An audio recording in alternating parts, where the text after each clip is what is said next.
Bonsoir à tous, bienvenue à ce nouveau numéro de Controverse. On poursuit notre série de rencontres avec les candidats aux élections présidentielles. Nous recevons ce soir Ahmed Benbitour. Bonsoir. Bonsoir. Vous êtes ancien chef du gouvernement, vous êtes candidat officiellement aux élections présidentielles. Merci d'avoir accepté notre invitation. Avant d'entamer le débat, on va découvrir un peu qui est Ahmed Benbitour et une petite rétrospective de votre parcours politique avec Riyad Lahli. Ahmed Benbitour, 68 ans, est candidat au présidentiel d'avril prochain. Étant le premier candidat déclaré à cette échéance, l'ancien chef du gouvernement de 1999 au l'an 2000 compte bien user de son expérience en tant qu'homme politique pour faire campagne. En effet, après quelques années passées à l'enseignement où il était notamment professeur à l'Institut national de la planification et des statistiques, puis à l'Institut national de la productivité et du développement industriel, Ahmed Benbitour a occupé sa première fonction politique en tant que chargé de temps à la présidence de la République. Il a ainsi enchaîné 4 années de suite en tant que ministre délégué au Trésor, passant à celui de l'énergie pour finir ministre des Finances de 1994 à 1996. Étant en désaccord avec le président Abdelaziz Bouteflika, Ahmed Benbitour a décidé de démissionner alors qu'il occupait le poste de Premier ministre. Concernant son programme présidentiel, l'ancien chef du gouvernement semble prêt à une refondation de l'État en touchant à presque tous les secteurs, mais aussi construire une économie solide et surtout lutter contre la corruption qui ne cesse de gangréner les rouages de l'État. Voilà, Ahmed Benbitour, vous êtes ancien chef du gouvernement, vous l'avez été pendant 8 mois. Vous êtes candidat officiellement à la candidature à l'élection présidentielle. Vous avez déclaré dans plusieurs de vos interviews que l'État était malade aujourd'hui. Oui. Est-ce que votre réforme risque de le soigner?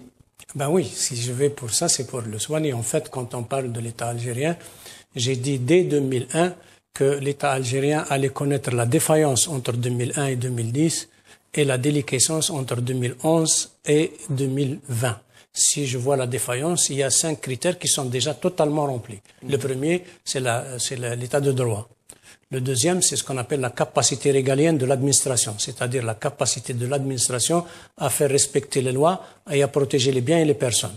Le troisième, c'est la capacité du gouvernement à réguler l'économie. Le quatrième, c'est la légitimité des institutions. Et le cinquième, c'est la place accordée à la classe moyenne en tant que colonne vertébrale de l'État. Si on prend ces 5 critères, nous voyons que nous sommes déjà dans un État défaillant. Alors, vous avez été partie prenante du pouvoir, vous avez été ministre, puis chef du gouvernement pendant 8 mois, de 99 à 2000. Est-ce que c'est difficile d'être le premier ministre de Abdelaziz Bouteflika? En fait, il faudrait peut-être dire, j'ai été donc effectivement dans 5 gouvernements successifs. Je suis arrivé au gouvernement avec l'arrivée de feu Mohamed Boudiaf, avec une mission bien spéciale. C'était celle de régler les équilibres financiers intérieurs et extérieurs. Je voudrais juste rappeler qu'en 1993, le ratio du service de la dette était de 84%. Ça veut dire que lorsqu'on fait $100 de recettes d'exportation, il fallait laisser $84 à la dette et il ne restait que $16 pour gérer la situation, tous les besoins du pays. Vous voyez dans quelles conditions difficiles nous avons dû faire face à cette situation et nous sommes sortis de cette situation. J'ai été aussi appelé, je voudrais le dire, en 98 pour être le chef du gouvernement qui prépare les élections. Et j'avais décliné l'offre. Vous avez refusé. Pour quelle raison avez-vous refusé en 98? Parce que le choix du candidat était déjà fait à l'avance. Qui vous a proposé d'être C'est le chef de l'État, bien sûr. À l'époque, c'est le chef de l'État qui propose le poste de Premier ministre. Qui était, à l'époque? Qui était Raïs Zerouane. Yamin Zerouane. Voilà, donc j'ai décliné l'offre et ensuite, lorsque le président actuel est venu, il m'a appelé pour occuper ce poste-là. Et on s'était séparés sur une question très simple. Il voulait légiférer par ordonnance. Ça veut dire qu'il voulait enlever la légitimité pour le gouvernement et pour le Parlement. Et moi, je considérais qu'en sortant d'une situation comme celle que nous avons vécue en 1990 à 99, il fallait mettre un peu de baume dans le cœur des Algériens et il fallait renforcer les institutions pour avoir un État qui fonctionne correctement. Alors vous avez démissionné. En légiférant par ordonnance, on était en train de casser les institutions et c'est ce qui s'est passé. Et je viens de vous dire que nous sommes déjà dans un état déliquescent. Avant de démissionner en 2000, il y avait des voix à l'époque qui disaient que vous aviez tenté de démissionner plusieurs fois avant votre démission effective. On avait même à une certaine période parlé de l'intervention personnelle du général Ammari, ancien chef d'état-major, pour vous dissuader. Est-ce que c'est vrai? Non, pas du tout. À aucun moment je n'ai décidé. En fait, j'ai décidé de démissionner lorsque le vendredi à 20h, le chef du bureau du président m'appelle pour me dire il y a un conseil des ministres mardi. J'ai dit pourquoi? Il me dit c'est pour faire passer une ordonnance. Et à ce moment-là, j'ai dit non, il n'est pas question que je fasse fonctionner les ordonnances. Est-ce que c'était le seul point de désaccord entre vous et le président de la République? C'est la goutte. Ce n'est jamais le seul point. C'est souvent la goutte qui fait déborder le vase. C'est celle-là, en fait. En fait, il y avait plusieurs autres questions. C'est-à-dire que le chef de l'État ne veut pas faire fonctionner les institutions. Il considère que lui est le seul à pouvoir décider. Si vous permettez, si je reviens aux 5 critères de l'état déliquescent, vous comprendrez exactement quel est le comportement. Lorsqu'on parle d'un état déliquescent, vous avez 5 critères. Le premier, c'est ce qu'on appelle l'institutionnalisation de l'ignorance et de l'inertie. C'est-à-dire les gens vous disent il faut surtout pas changer, il faut surtout rester comme on est très bien et si vous changez, ça va être la catastrophe. Le deuxième, c'est le culte de la personnalité. Le troisième critère, c'est la corruption généralisée. Le quatrième, justement, et c'est là où je voulais en venir, c'est le fait qu'un nombre restreint d'individus prennent les décisions importantes au lieu et place des institutions habilitées. Quand c'est une institution habilitée qui prend les décisions, il y a toute une préparation du dossier, ce qu'on appelle le processus de prise de décision. Process of decision making en anglais. Donc là, il y a une préparation qui se fait, il y a des avis différents, il y a des experts différents, et ensuite on prend la bonne décision. Quand c'est un seul individu qui prend la décision au lieu ou place des institutions, c'est toujours des décisions mal préparées et donc mal conçues et souvent mal exécutées. Vous pensez qu'il le cinquième critère, pardon, juste pour revenir au cinquième critère, c'est l'émiettement des pôles à l'intérieur du pouvoir et c'est ce que nous sommes en train de voir aujourd'hui. À l'intérieur du pouvoir, des pôles sont émiettés, ce qui fait qu'ils ne peuvent pas se rencontrer ensemble pour prendre une décision importante pour faire avancer le pays. Vous pensez qu'il y a un culte de la personnalité en Algérie, M. Benbitour? Bien entendu, oui. De quelle manière écoutez, l'appel à un 4e mandat, c'est un culte de la personnalité. Qui a appelé à un 4e mandat? Ce n'est pas le président en personne. C'est justement. Et c'est là où c'est le culte de la personnalité. C'est parce que ce sont les gens qui sont autour de nous. Je l'ai dit et je l'ai répété plusieurs fois, à plusieurs occasions. Pour le moment, le président ne s'est pas prononcé sur un 4e mandat. Il a une situation. Est-ce que vous pensez qu'il va le faire? Je ne sais pas, je ne peux pas savoir s'il va le faire ou pas. Si je m'en prends à sa situation sanitaire, je lui souhaite bien sûr, en tant qu'individu, tous les biens et la guérison la plus rapide, mais sur le plan actuel, il n'a pas les moyens de pouvoir exercer les missions qui sont attendues pour le redressement du pays aujourd'hui, bien entendu, sur 5 ans. Depuis quand, selon vous, le président n'a pas ses moyens, M. Benbitour?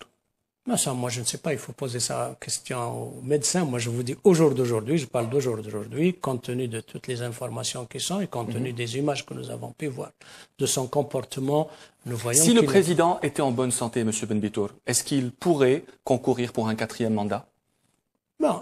En réalité, moi, je suis pour la limitation des mandats. Je voudrais juste rappeler que lorsque le président Liam Zarouane a appelé à des élections présidentielles, il a mis 2 conditions. Il a dit j'appelle à des élections présidentielles pour un sursaut qualitatif dans le fonctionnement des institutions et pour l'ancrage de l'alternance au pouvoir.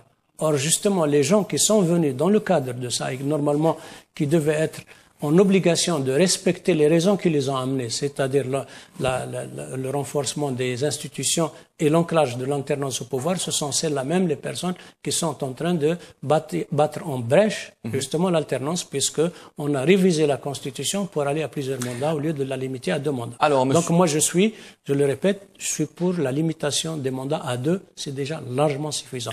Nous sommes dans un monde... Il y a beaucoup de démocratie, M. Benbitour, où les mandats présidentiels ne sont pas limités. Il y a beaucoup de démocratie. Construisons d'abord la démocratie pour dire que nous sommes démocratie. D'accord. Je voulais juste vous dire un point important.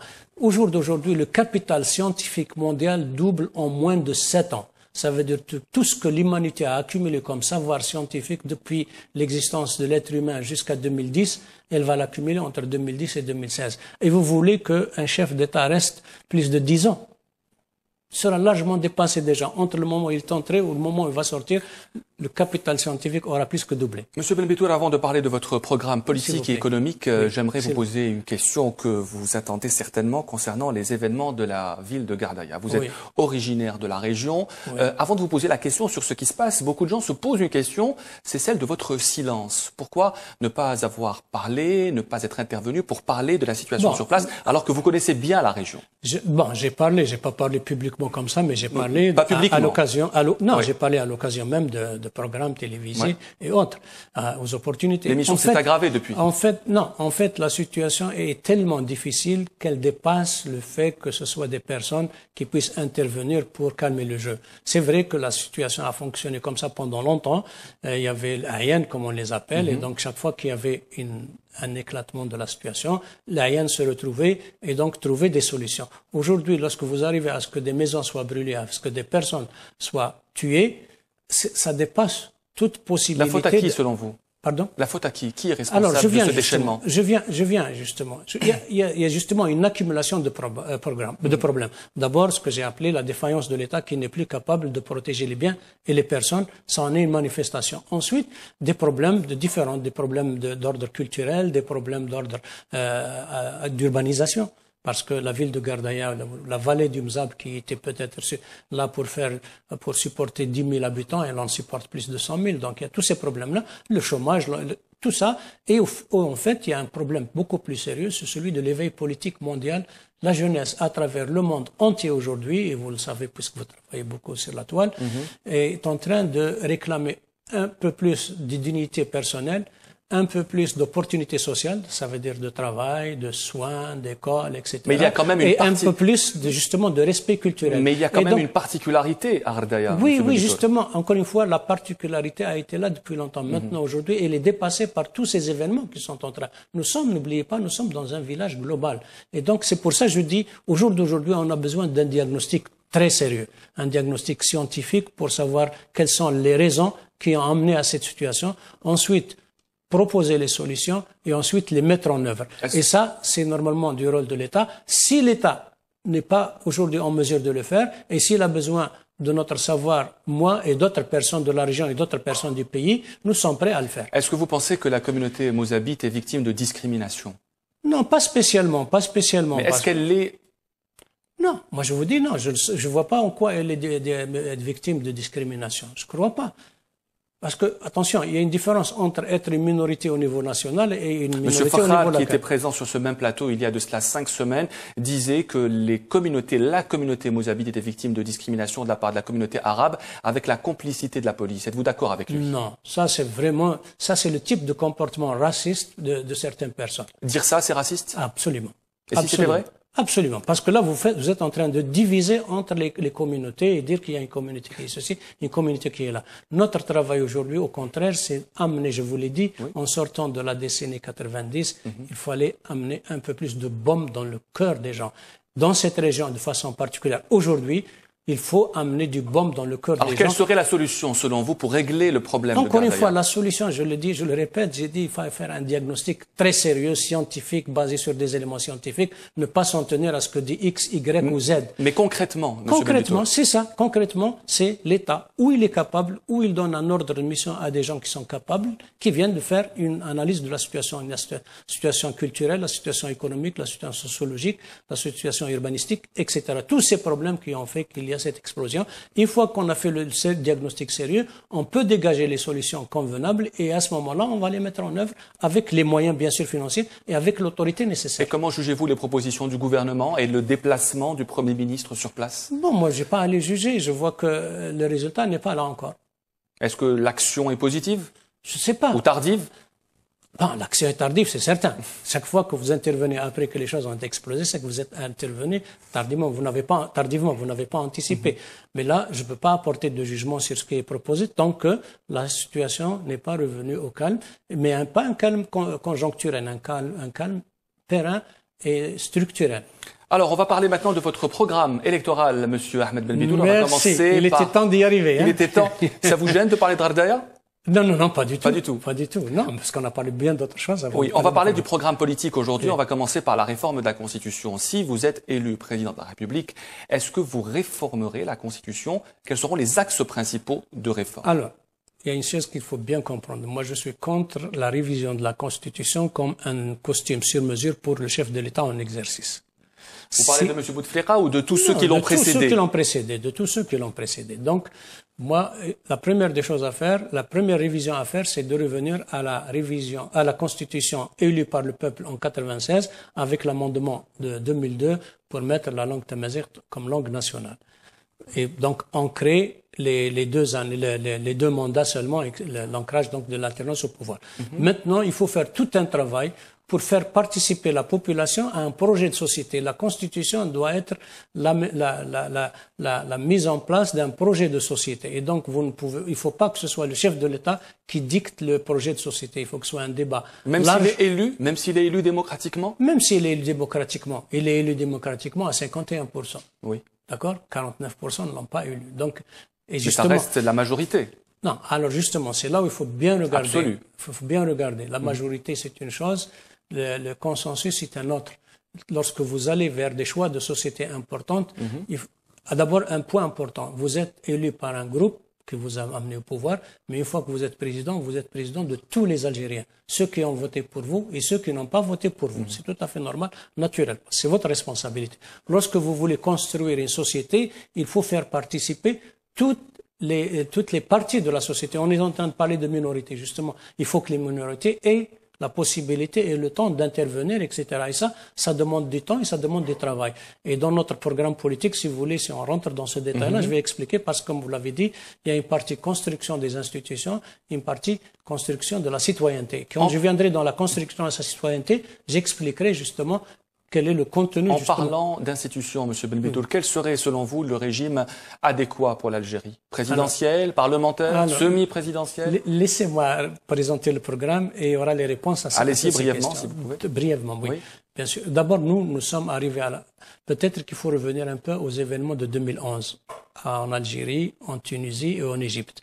Lorsque nous avons étudié ces événements, nous sommes arrivés à plusieurs conclusions, mais les deux les plus importantes et qui sont innovantes, qui n'existaient pas auparavant. La première, c'est lorsque la population s'installe à un endroit stratégique de la capitale, même si elle n'a pas de programme politique, même si elle n'a pas de leadership unifié, elle est capable de faire partir le chef de l'État. Mais justement, parce qu'elle n'a pas de programme politique, parce qu'elle n'a pas de chef, elle n'est pas capable de réaliser le changement. Nous le voyons à Tunis, nous le voyons au Caire. La deuxième leçon qu'on a tirée, c'est que tous ces gens au pouvoir et leurs familles, leurs proches collaborateurs ont des avoirs à l'extérieur et considéraient que si la situation se dégradait, alors à ce moment-là, ils auraient la possibilité d'aller à l'étranger et vivre le paradis de l'exil. Nous avons vu que ceci n'est plus possible. Si vous prenez ces deux hypothèses, vous pouvez dire que pour la première fois, il est dans l'intérêt des tenants du pouvoir, de façon concrète parce que vécue, de quitter le pouvoir de façon pacifique. Et quelle est la meilleure possibilité pour un chef d'État, sa famille, ses collaborateurs de quitter le pouvoir mieux qu'une élection présidentielle, qui est un moment constitutionnel. Et donc nous avons parié sur cette possibilité et pour mobiliser la population, il fallait mettre un programme. Le programme, il faut définir un objectif. L'objectif, c'est une Algérie de paix, de justice et de prospérité. Quand on parle de prospérité, c'est venir à bout du chômage, donner les opportunités sociales, c'est-à-dire l'école, la santé et l'environnement de la maison. C'est la protection des couches les plus vulnérables et c'est la voie, c'est-à-dire la possibilité que les gens puissent s'exprimer et trouver des institutions habilitées à les écouter. Que proposez-vous en matière de chômage, M. Benbitoul, et en matière de politique de l'emploi? Est-ce que vous avez une politique particulière de l'emploi? Bien sûr qu'il y a une politique particulière de l'emploi. Que proposeriez-vous? Enfin, vous voulez toujours me couper parce que j'aurais voulu donner tout le programme très rapidement et à ce moment-là, on verra. Parce que dans le programme, il y a la construction des institutions. Nous avons trois grands chantiers. Le premier, c'est la refondation de l'État. Le deuxième, c'est la refondation de l'économie. Le troisième, c'est la refondation de l'école. Le quatrième, c'est la promotion des compétences nationales et la maîtrise de la numérisation. Dans le deuxième volet du programme, c'est la lutte contre la corruption et la construction citoyenne. Pour parler de l'emploi, donc, c'est la refondation de l'économie. Dans la refondation de l'économie, nous avons deux grandes directions. La première, c'est sortir de la dépendance des hydrocarbures et sortir de la dépendance alimentaire, puisque nous importons 75% des calories que nous consommons. Donc aller vers justement les énergies renouvelables et tout un programme. Pour l'emploi, nous proposons la création de 15 pôles régionaux d'investissement, c'est-à-dire diviser les territoires en 15 régions d'investissement. Ce n'est ni administratif, ni quoi que ce soit, les wilayas restent comme elles sont, etc. D'investissement dans lesquels il y aura des fonds d'investissement, des banques d'affaires, des bureaux d'études et toute l'administration nécessaire à l'investissement. C'est un méga projet. Oui, c'est un méga projet. Parce qu'aujourd'hui, nous disons que nous avons 1 500 000 étudiants à l'université. Si nous faisons l'hypothèse raisonnable qu'un étudiant restera 5 ans à l'université, ça veut dire chaque année, vous allez 300 000 diplômés universitaires qui vont venir demander un emploi. Dans la situation de l'économie actuelle, c'est impossible. C'est pour ça qu'il y a cette décentralisation pour que sur le moyen et long terme, il y aurait la création de 1 million d'entreprises, de petites et moyennes entreprises, gérées justement par cette nouvelle jeunesse bien formée. Combien d'années cela peut-il prendre, selon vous, M. Benbitoul? 2 mandats? Ça prend 15 ans. Moi, je suis là que pour un mandat. Donc, si vous êtes élu, vous vous engagez à quitter le pouvoir au bout de 5 ans? Absolument. Et j'aurai... Vous êtes sûr de tenir cette promesse? Bien sûr, parce que le programme il est là, il est clairement établi. C'est-à-dire le premier mandat, c'est pour endiguer la crise et achever les transitions. Parce que vous savez que nous sommes depuis 88 dans une transition politique du parti unique vers le multipartisme et économique, d'économie administrative vers l'économie de marché, alors que nous sommes dans la trappe de transition permanente. Nous n'en sommes pas sortis. Donc moi, j'aurais construit ces institutions fortes et à ce moment-là, il y aura une équipe qui prendra le relais. Mais si vous dites qu'il faudrait 15 ans, au moins 3 quinquennats pour mettre en place cette politique, pourquoi rester seulement 5 ans et ne pas terminer le travail? Parce que il faut quand même, à un moment ou à un autre, bien se rendre compte qu'il y a une jeunesse qui demande à prendre le pouvoir et à le maintenir. Moi, je dis 15 ans, c'est pour le programme. Oui. Je suis sûr que l'équipe qui viendra après moi va avoir des projections sur 2050, 2060, 2070. Et donc, il faudrait qu'il y ait ces gens qui auront 40 ans, 50 ans à ce moment-là, qu'ils puissent prendre le relais. Si vous voulez que je prenne le relais à 75 ans, qu'est-ce que je vais faire? En matière de santé, M. Benbitoul, que proposez-vous dans un système de santé en Algérie qui reste, comme vous l'avez dit tout à l'heure, en totale déliquescence? Exactement, c'est ça que j'ai dit donc, dans le programme quand j'avais parlé tout à l'heure. Donc il y aura un programme de santé très détaillé qui se trouve sur le site donc pour que les gens, il y ait d'abord cette médecine de proximité et de découverte des maladies avant même qu'elles ne s'élargissent, et ensuite spécialiser les centres universitaires, les hôpitaux universitaires à Foun, je confonds l'anglais et le français. Comment est-ce que vous jugez aujourd'hui la situation économique et financière d'Algérie, M. Benbitoul? Défaillante, volatile. L'économie algérienne défaillante et volatile. Vous savez que... Même si les réserves de change sont très importantes? Les réserves de change sont la transformation d'une réserve non renouvelable, qui est le pétrole, en une réserve volatile, qui sont les dollars posés à l'étranger. Une réserve non renouvelable en une réserve volatile. À quoi servent les dollars déposés à l'étranger? Seulement pour financer les importations. Et justement, nous avons cette situation dramatique où nous avons multiplié par 5 les importations de nos consommations entre 2001 et 2011. 5 fois plus. Deuxièmement, nous sommes entrés dans une phase de baisse de la production de pétrole et des exportations en volume. Entre 2006 et 2011, les exportations algériennes de pétrole et de gaz ont baissé de 25%. Ça a été couvert par les prix qui sont passés de 68 à 112, mais est-ce qu'on peut parier indéfiniment sur une augmentation des prix? Si on reste sur cette tendance 2006-2011, on la projette en 2012-2016, il faut avoir un baril à $190 pour couvrir le budget. Nous sommes allés dans la rue, M. Benbitoul, poser la question à certains de nos concitoyens.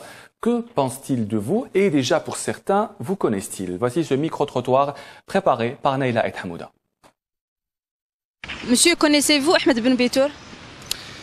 Oui, je le connais comme un ancien chef du gouvernement. Il est candidat à la présidentielle de 2014. Je le voyais comme un bon gars, il compte faire beaucoup de choses, Inch'Allah. Connaissez-vous Monsieur Ahmed Benbitoul? Non, je ne le connais pas. Il est candidat à la présidentielle de 2014. Non. Monsieur, connaissez-vous Ahmed Benbitoul? Non, je ne le connais pas. Il est candidat au présidentiel 2014. Non, aucune idée. Non, je ne sais pas, mais je ne le connais pas. Connaissez-vous Monsieur Ahmed Benbitoul? Personnellement, je ne le connais pas très bien. J'ai des échos sur M. Benbitoul qui apparemment est un économiste. Inch'Allah, il sera à la tête du gouvernement et à la présidence Tana. Pour une fois, on aura une matière grise en Algérie. Connaissez-vous Ahmed Ben Bitour? Non, je ne connais pas. Il est candidat au présidentiel de 2014. Non, je ne le connais pas. Monsieur, connaissez-vous Ahmed Ben Bitour? Oui. Il est candidat à la présidentielle de 2014. Connaissez-vous Monsieur Ahmed Ben Bitour? Non, je le connais pas. Il est candidat au présidentiel de 2014. Non, j'ai jamais entendu parler de lui. Connaissez-vous Monsieur Ahmed Ben Bitour? Oui, je le connais bien sûr, c'est un homme politique marouf, le Jazair. Que pensez-vous de lui? Un homme de principe pour une Algérie, Inch'Allah, qui va progresser, Inch'Allah. Connaissez-vous Monsieur Ahmed Ben Bitour? Non, je ne le connais pas du tout. Il est candidat au présidentiel de 2014. 2014? Ah non, je ne le connais pas. Je ne suis pas au courant. Connaissez-vous Monsieur Ahmed Ben Bitour? Oui, oui. Que pensez-vous de lui? Ben, je pense bien, enfin je ne sais pas maintenant qui c'est qui va être président, on ne le sait pas exactement, mais est-ce qu'il va changer quelque chose? Je suppose que oui, pourquoi pas. Pour rebondir sur cette réponse, Monsieur Ben Bitour, est-ce qu'une personne qui a fait partie du gouvernement pendant 8 mois, en tant que chef du gouvernement, en tant qu'ancien ministre, est-ce que vous pouvez incarner la rupture? Tout à fait. Écoutez, la rupture s'incarne dans un programme et dans une équipe qui est capable de mettre en œuvre ce programme. Normalement, j'ai toutes les conditions nécessaires pour le mettre en œuvre. D'abord, le programme, il est bien conçu, il est connu de tout le monde, pour le mettre en œuvre, j'ai déjà eu à assumer des responsabilités difficiles et importantes en des moments difficiles. N'oubliez pas que j'étais directeur général d'entreprise publique, défaillante, en déficit. Je les ai rendues positives. Je suis arrivé aux finances alors que le pays était en situation très difficile. J'ai réussi à remettre les équilibres financiers avec une reconnaissance nationale et internationale. Et donc, tout ceci me prépare. J'ai toutes les conditions pour être préparé. La formation qu'il faut, l'expérience qu'il faut. Et donc, je ne vois pas pourquoi je ne pourrais pas mettre en place ce programme. Je suis sûr que je pourrais le mettre en œuvre, bien sûr, avec l'équipe qui fonctionnera avec moi. Bien sûr. Vous avez été partie prenante des négociations avec le Fonds monétaire international lors de la période financière difficile. Est-ce que vous regrettez cette période, Monsieur Ben Bitour? Non, écoutez, quand vous arrivez à un ratio du service de la dette au premier trimestre 94 à 114%, ça veut dire que toutes nos recettes ne suffisent pas à payer la dette. Il faut encore payer les $100 et ajouter $14 de plus qu'un emprunt. Donc nous étions en fait dans une situation d'étranglement financier. Lorsque vous êtes en situation d'étranglement financier, vous devez rééchelonner votre dette. Quand vous rééchelonnez la dette, vous passez au Club de Paris. Le Club de Paris vous dit, moi, j'ai pas la compétence nécessaire pour juger de votre programme qui vous permettra de pouvoir rembourser demain. Et donc, il faut passer au Fonds monétaire international. Et nous sommes passés au Fonds monétaire international et nous avons révisé en une nuit 17 milliards de dollars au Club de Paris. Est-ce que c'était une erreur de négocier avec le FMI parce que ce prêt accepté de la part du Fonds monétaire international est resté très impopulaire en Algérie, M. Ben Bitour? Bon, très impopulaire parce qu'il y a eu de la propagande, de fausse propagande.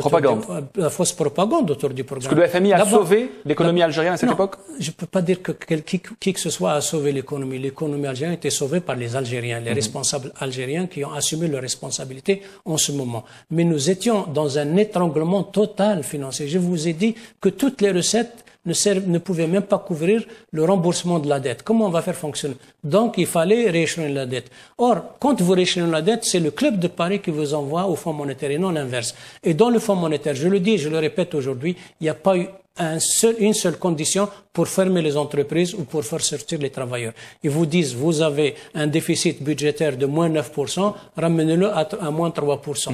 Si vous avez la possibilité de le faire, vous présentez un programme pour le faire, ils acceptent. Lorsque les gens qui vont négocier avec le Fonds monétaire international, qui n'ont pas la compétence économique et financière nécessaire pour proposer des programmes, bien sûr, ils se font. Moi, par exemple, pour vous dire comment j'ai fait, je suis allé donner une conférence financière au staff du Fonds monétaire et de la Banque mondiale avant même de commencer les négociations, pour exposer justement notre façon de voir la solution, et ça les a émerveillés. Et donc c'est pour ça que la négociation, lorsqu'on est passé à la négociation, nous avons eu les résultats qu'il faut aujourd'hui. Alors, on va revenir à la politique, Monsieur Ben Bitour. À la mi-janvier, vous avez rencontré 5 autres hommes politiques, Sofiane Djilali, Abdelrazak Mokri, Mohsen Belabès, Mohamed Wibi et Tahar Ben Baïbesh. Vous vous êtes réunis pour parler de quoi? monsieur Nous sommes réunis pour dire qu'il faut mener des actions politiques d'envergure pour sauver la nation algérienne. Si vous voulez, lorsque vous analysez la situation du pays, vous pouvez arriver à 3 choses nécessaires. La première, c'est qu'il faut mobiliser la population de façon pacifique pour réclamer le changement. La deuxième, et c'est là le travail que nous sommes en train de faire, c'est créer des alliances entre les forces qui appellent au changement. Avec qui vous pourriez faire alliance, monsieur Benbitour? Justement, là, je voulais préciser une chose très importante parce que souvent, il y a des confusions dans les définitions. L'alliance, ce n'est ni union, ni une fusion. L'alliance, c'est de mettre en place, définir un objectif commun et mettre en place les moyens pour le réussir. Je vais vous donner un exemple des compagnies aériennes. Lorsque on a Strategic Alliance, par exemple, vous avez American Airlines, vous avez Air France, vous avez KLM, vous avez Alitalia, vous avez donc ces 5 compagnies qui sont en alliance. Ça ne veut pas dire qu'ils ne sont pas en compétition entre elles, mais ça veut dire qu'ils ont compris qu'ils peuvent mettre un certain nombre d'instruments communs qui leur permettent d'avancer. C'est tout ce que nous faisons. Nous disons il faut des élections présidentielles transparentes pour assurer le changement du système de gouvernance pour sauver l'Algérie.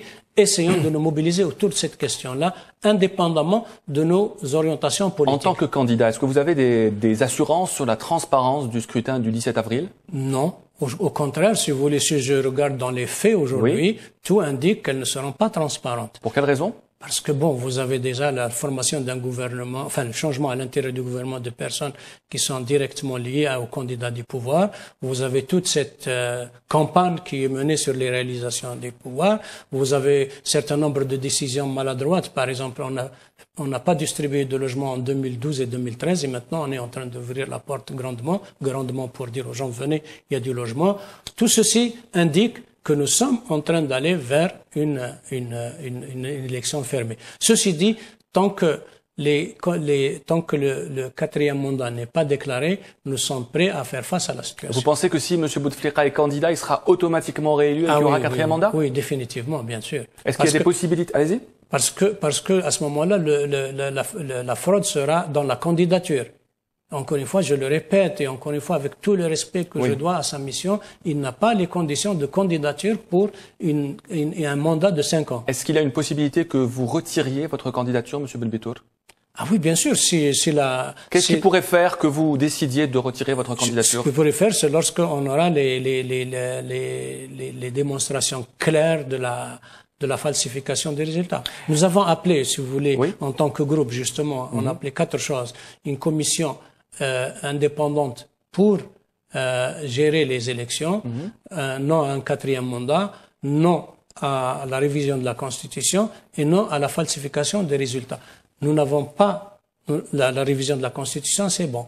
Maintenant, il reste, s'il y a un 4e mandat, on ne répond pas à nos sollicitations. S'il y a l'évidence de falsification des résultats, qui sont d'ailleurs, s'il y a un 4e mandat, qui sont déjà dans la candidature, à ce moment-là, oui. Est-ce que les propos du secrétaire général du FLN contre les services de renseignement et leurs chefs sont condamnables, M. Benbitour? Tout à fait, ils sont condamnables parce que, encore une fois, dans tous les pays du monde, les services de sécurité sont un instrument important qu'il faut préserver des débats politiques. On n'a pas le droit de les critiquer? Non, j'ai pas dit qu'on n'a pas le droit de les critiquer, mais on a le droit de les critiquer de façon scientifique et rigoureuse. Mais venir dire de telle personne ou de telle autre personne, c'est pas comme ça qu'on fera avancer le pays. Encore une fois, je vous ai parlé de la déliquescence de l'État et l'émiettement des pôles à l'intérieur du pouvoir. Ça, c'est une démonstration de l'émiettement des pôles à l'intérieur du pouvoir, parce que celui qui parle est quand même le chef du parti majoritaire à l'Assemblée et des partis majoritaires au gouvernement. Pour vous, c'est une attaque ciblée contre... Il a des instruments pour pouvoir faire ce travail-là à l'intérieur des institutions, non en dehors des institutions. Pour vous, il y a une attaque ciblée contre le DRS, M. Benbitour? Pardon? Pour vous, y a-t-il une attaque ciblée contre... Non, il a parlé du chef du département de renseignement et de sécurité. Donc, il a parlé de lui. Donc, c'est une attaque, bien sûr. Donc, il n'avait pas le droit de le critiquer de cette manière? Non, écoutez-moi. Je vous dis, ça, quelqu'un d'autre de l'extérieur, il pourrait le faire. Mais quelqu'un qui est dans les institutions, il est normalement habilité à le faire à l'intérieur des institutions. Pourquoi ne l'a-t-il pas fait à l'intérieur de l'institution pour le faire en dehors? Est-ce qu'il veut prendre le peuple à témoin? Est-ce que vous avez lu le communiqué publié lundi par Mouloud Hamrouche, ancien chef du gouvernement? Oui. Qu'est-ce que vous en pensez? Oui, bon, c'est que justement, il est en train de dessiner les conditions d'un changement pacifique. Donc, il est le bienvenu. Moi, vous savez, dès janvier 2013, j'avais souhaité qu'un certain nombre de personnalités se prononcent sur la situation du pays et même j'avais souhaité qu'elles se présentent avec un programme. Monsieur, on va passer à présent, Monsieur Benbitour, au pour ou contre. Êtes-vous pour ou contre la règle du 51-49 ? Dans l'investissement, contre. Contre. Contre. Peine de mort, pour ou contre ? Peine de mort, c'est pas à moi de décider, c'est au Parlement de définir cette question. Vous n'avez pas d'avis personnel sur la peine de mort ? Non, pas d'avis personnel sur la question. Non. Aucun avis ? Aucun avis. Suppression du service national, pour ou contre ? Modification du service national, oui. De quelle manière ? De manière à ce qu'il devienne un instrument de qualification professionnelle, parce que nous avons justement de très sérieux problèmes de qualification professionnelle. Exploitation du gaz de schiste, pour ou contre ? On ne peut pas sortir d'une dépendance, d'une dépendance énergétique pour entrer dans une autre dépendance énergétique sans l'inscrire dans une stratégie globale. Ça se peut que les conditions de financement de l'économie, comme j'ai dit, puisqu'il y a une baisse tendancielle des exportations, nous imposent d'aller vers le gaz de schiste, mais à ce moment-là, il le faire dans le cadre d'une stratégie globale de transformation, comme je l'ai dit dans le programme, nous avons cette transformation de la dépendance. Pour ou contre ? Pas pour ni contre, il faut l'inscrire dans une stratégie globale. Abrogation du code de la famille. Parce qu'il y a des conditions économiques et il y a des conditions environnementales. En ce qui concerne les conditions environnementales, déjà dans le cadre d'exploitation actuelle, nous sommes très loin des conditions environnementales. Donc il faut revenir à respecter ces conditions environnementales.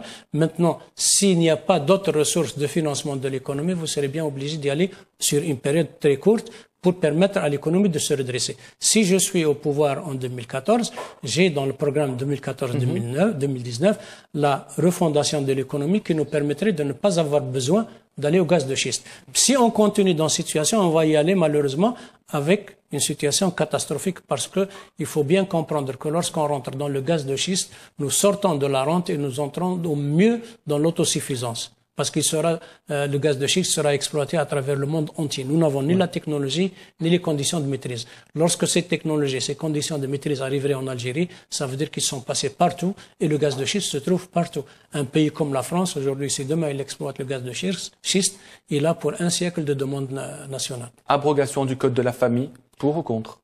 Pour un nouveau code de la famille qui donne le droit à la femme, mais le droit à la femme, c'est pas seulement dans la famille, c'est aussi dans l'économie, c'est aussi dans la politique. Malheureusement, nous sommes dans une culture qui n'est pas toujours très en faveur de la famille. Soutien au gouvernement de Bachar el-Assad. Vous êtes pour ou contre ce soutien ? Ah non, pas du tout. Pourquoi je soutiendrais un régime... Est-ce que vous considérez que les autorités algériennes soutiennent implicitement le pouvoir syrien ? Je suis pas très fier de la diplomatie algérienne. Pour quelle raison ? Parce que, même depuis l'avènement de M. Ramtallah Mamra ? C'est pas une question de personne. Dans les années 60, les années 70, nous étions partie prenante de toutes les grandes décisions mondiales. Aujourd'hui, nous sommes totalement dépassés. Donc, je ne peux pas être content de notre diplomatie, aussi bien dans notre environnement immédiat qu'au niveau mondial. Monsieur Benbitour, quelles seraient vos priorités en politique étrangère si vous êtes élu président de la République ? Politique étrangère, c'est d'abord créer les conditions de partenariat avec les pays voisins, tous les pays voisins. Au nord, du Maghreb, au sud, surtout ? Au nord, au sud, à l'est et à l'ouest. Par exemple, au sud, nous avons dans notre programme un programme d'investissement de 5 ans de 3 milliards de dollars pour créer des sociétés mixtes de coopération entre les populations du nord du Mali et les populations du sud de l'Algérie pour qu'on puisse donner les conditions de vie correctes à ces populations et les fixer chez elles plutôt que de dépenser des sommes colossales pour défendre notre nos frontières qui sont très, très vastes. Ahmed Benbitour, où effectueriez-vous votre première visite officielle si vous êtes élu président de la République ? Je ne sortirai pas du pays pendant la première et la deuxième année de mon programme. Aucune visite officielle pendant 2 ans ? Aucune visite en dehors du pays parce qu'il faut d'abord construire sa maison. En dehors du pays ? En dehors du pays. Aucune visite parce qu'il faut d'abord construire sa maison. Une fois que vous avez construit la maison, vous pouvez aller la présenter. C'est un clin d'œil à l'actuel président de la République ? Non. Qui a beaucoup voyagé à l'époque ? Pourquoi quand je présente un programme, vous dites que c'est un clin d'œil ? Moi, j'ai un programme qui obéit à des principes et des règles. Et donc, après 2 ans, vous irez où en tant que première visite officielle ? Je ne sais pas. Après 2 ans, dans un monde qui est accéléré. Le Maghreb, l'Afrique, l'Europe, l'Asie. Bien sûr. La priorité des priorités, c'est les pays voisins. Tout à fait normal. Cela ne veut pas dire que nous n'accueillerons pas des gens qui voudraient bien venir chez nous. Bien sûr. Vous poursuivrez le soutien à la cause du Sahara occidental ? Tout à fait normal. Sur ce point, vous êtes d'accord avec le gouvernement algérien ? Enfin, encore une fois, ne me posez pas les questions à être d'accord avec ou pas. Non, parce que vous avez dit que vous n'étiez pas fier de la diplomatie algérienne. Bien sûr. Est-ce que sur ce point, vous êtes fier de la diplomatie algérienne? Encore une fois, ce point est un point d'indépendance nationale. Il y a des règles très strictes mondiales. D'autodétermination. Oui. Donc, il y a des règles très strictes mondiales. On les respectera. C'est tout à fait normal. Ahmed Ben Bitour, ancien chef du gouvernement, candidat à l'élection présidentielle. Merci infiniment d'avoir été l'invité de Controverse. Merci à très bientôt. À très bientôt.